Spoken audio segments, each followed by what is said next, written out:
friends. And it's time once again To recommend things on our new show called You Will So Want This. Yeah, we're still kind of like this on it. So Vince, what are you going to recommend today? Today I'm going to recommend a particular issue from Marvel's line known as Marville. Now, the first 6 issues of this are a sort of an artsy spoof on Smallville. Yeah, that's right. I called it artsy. Some of the humor is clever. It's kind of funny, and I would say Well, it's kind of fun and ironic that something would be artsy making fun of Smallville. I know. Now, here's the deal. When I read the first 6 issues, now the first 6 issues of Marville, not this thing. This is number 7.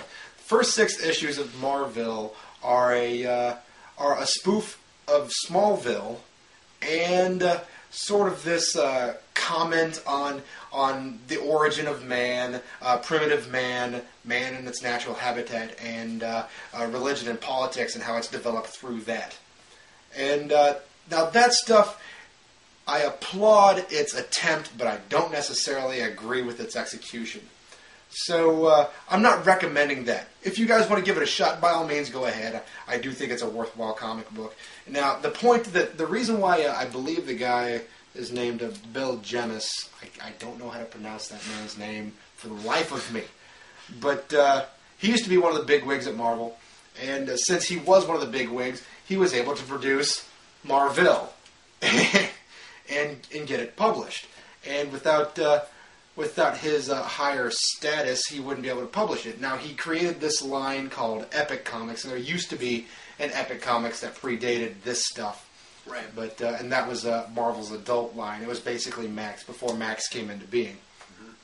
And you have things like Havoc and Wolverine and things that get produced, so go look that stuff up if you like.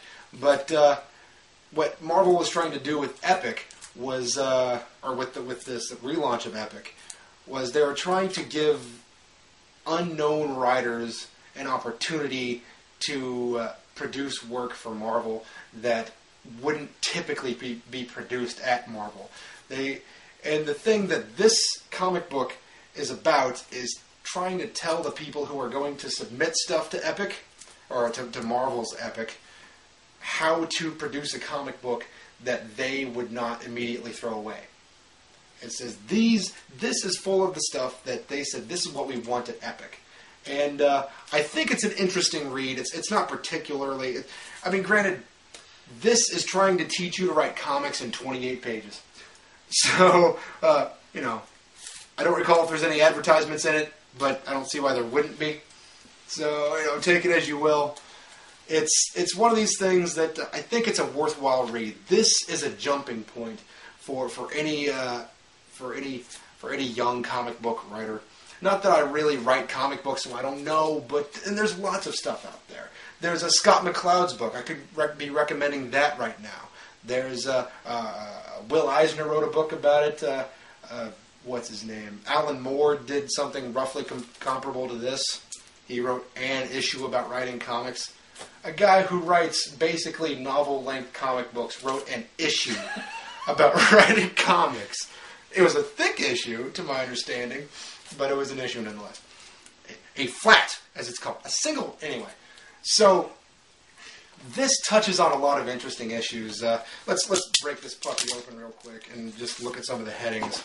If nothing else, we can find out if it has advertisement. It doesn't. No, not really. It even has a submission thing in the back, but I don't know whether or not it's still going. I'm entirely certain it's not, because the guy that created... What year is that from? It is from 2003.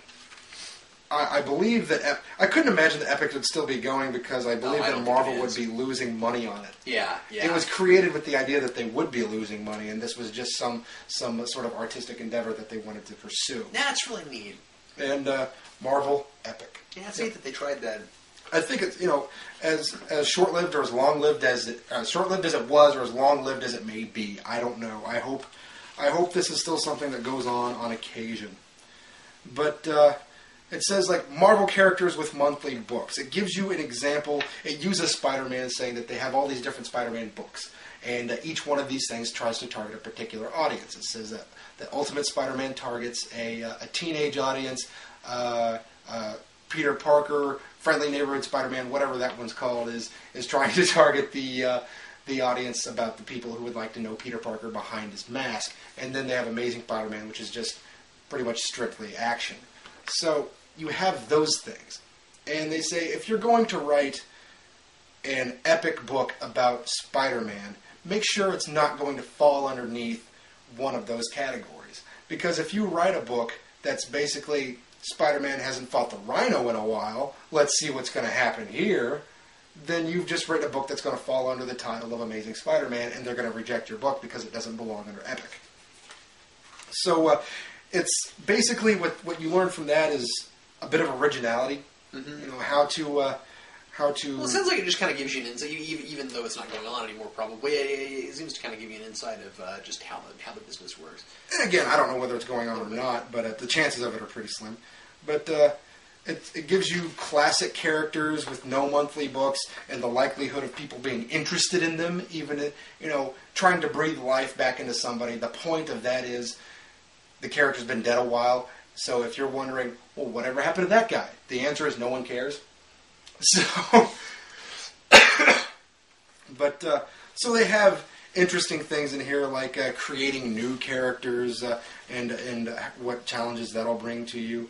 And it has certain rules like be clear, things like that. And it just has these little ideas and thoughts and things that you need to consider. And what's nice about this is that it approaches writing from a comic book point of view.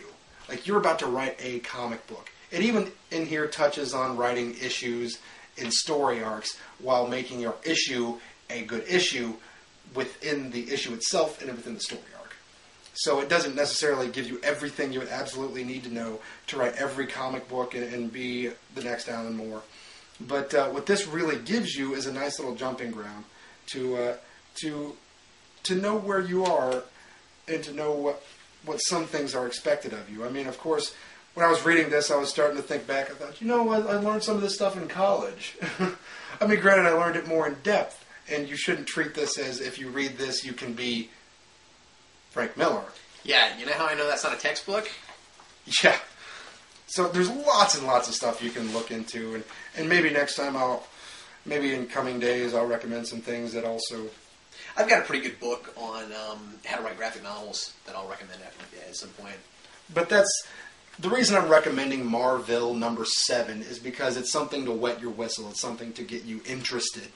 And so if you're thinking, I don't really want to sit down and read Scott McCloud or Will Eisner's books. I don't know what Will Eisner's, but Scott McCloud wrote a pretty sizable book that you're not just going to sit down and read.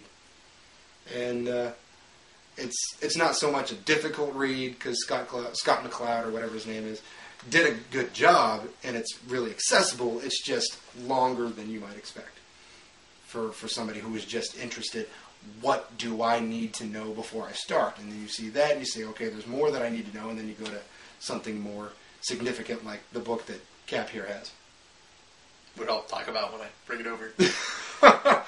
So anyway, I'm going to go back to my green tea so I don't lose my voice. Vince, today I'm going to recommend a book, but it's a book that I downloaded on my iPhone.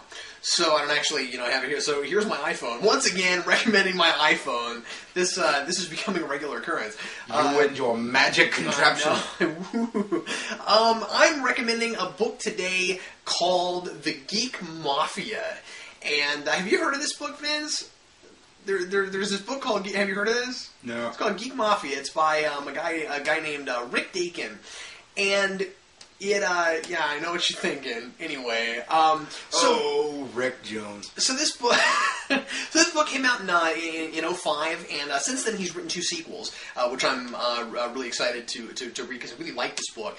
I found it on accident. I was surfing around on my book reader on my iPhone, Stanza, which is a pretty good book reader to get in the App Store. It's free. It's got really good selections. And you go in and it's got different selections in stanza for like things you can buy, but also things that you can download for free. And this just happened to be in the free section, so like I didn't download it illegally. It was just they had a section of books you can download for free. And I found this book called Geek Mafia. I was like, what do I gotta know? So I downloaded it, and I gotta tell you, Vince, I run into comic book stuff on accident constantly. Seriously, I intentionally sat down and was like, you know what, I'm gonna read a book. I haven't actually sat down and read a book in a few weeks. I'm not gonna read comics today. I'm gonna read a book. It turns out to be about comic books, completely on accident. So the basic premise is that this software developer ends up getting canned from his job. He starts up this small software business, right? And he's like this idea guy. He was an aspiring comic book writer and artist, and he had a comic book that got mildly successful. And then he and some friends of his who were programmers decided to turn his comic book concept into a video game.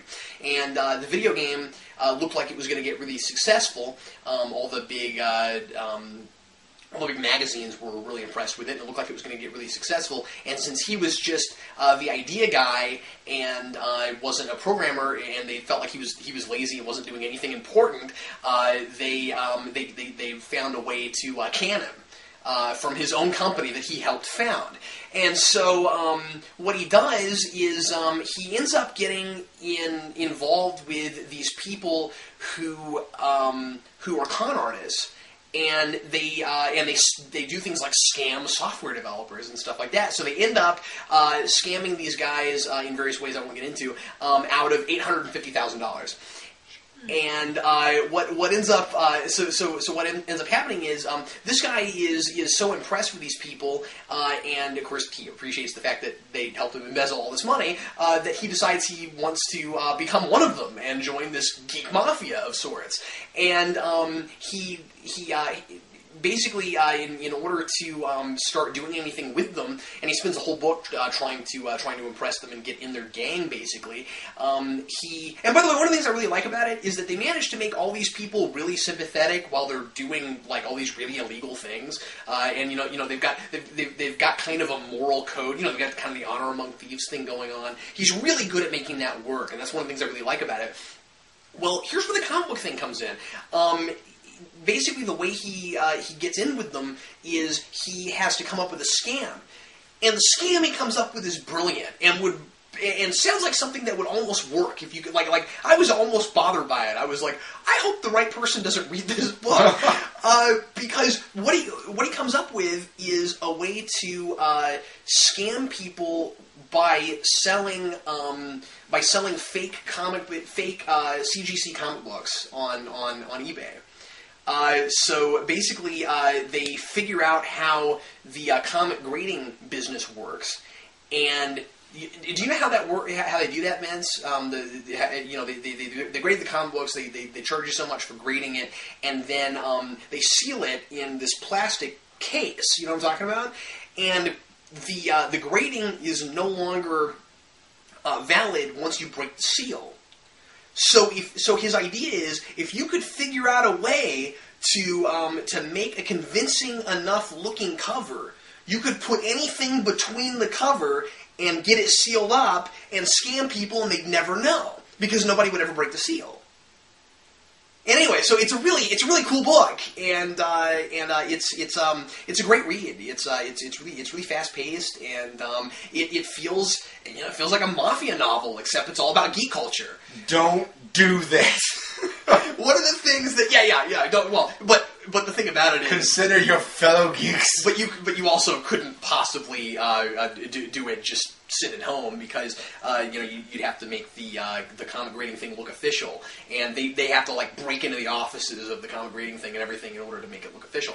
And one of the things I found really interesting is I started researching this guy a little bit, Rick Dakan, who wrote this, and I found out that according to an online biography that I found through his publisher, apparently pieces of this book are somewhat autobiographical. And the thing is, this guy, not that he was like with a mafia or anything as far as I know, but Here's what's really interesting. Apparently, all of the stuff about like his protagonist getting kicked out of a software developing company that he created and all that kind of stuff, that part is true to life. That actually happened to him, and. Like at first, it sounded kind of far fetched. Like in the book that this little company creates this really popular game. Apparently, according to this biography, which I didn't confirm. I mean, it was on his publisher's website. I'm pretty sure this happened. Apparently, he was the original mastermind behind City of Heroes. And what happened was he made his career writing for like paper and pencil RPGs. He wrote a lot of Dungeons and Dragons and things like that. And eventually ended up helping to develop what eventually became City of Heroes.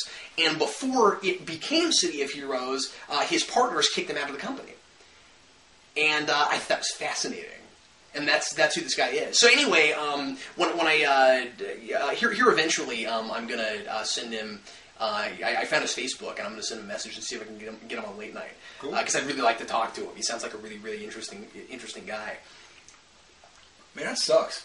Doesn't it, though? Yeah, it's that own company. That sucks. Yeah. Woo! And so now he's writing books about it. Using my scholarly language over here. Dang.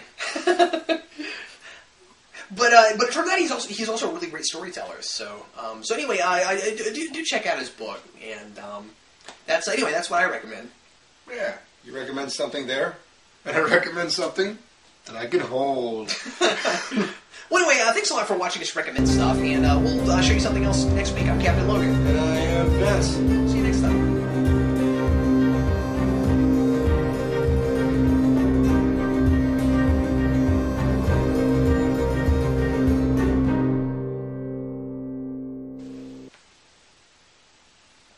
I actually meant to go, but I went.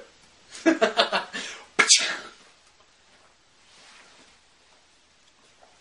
know what I've noticed? When you melt a cough drop in tea and then you drink it, it makes your throat feel slightly better, but it makes your stomach hurt. Yeah, I've never noticed that. I'll take your word for it rather than trying it.